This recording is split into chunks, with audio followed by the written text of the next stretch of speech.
ฮัลโหลฮัลโหลเจ้าสบายดี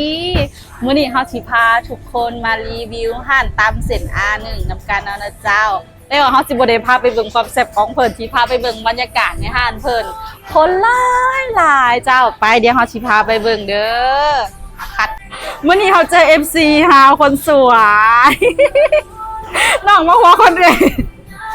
นี่เนาะเจ้าห้านเพิ่นตั้งอยู่เส้น A1 เลยเด้อห้านเพิ่นตำแซ่บเส้น A1 เจ้าขนมของกินกันหลายนี่นะจุเจ้านี่ห้านเพิ่นขึ้นฟีดติ๊กตอกแฮงผู้ใดก็พากันมาเรียนคิวเนาะ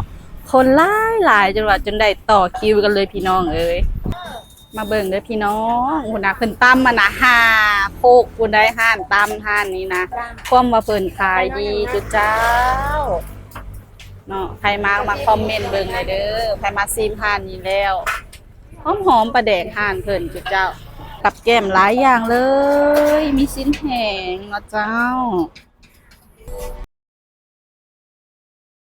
เขาสั่งตำหัวหอยเด้อเจ้ามื้อนี้มา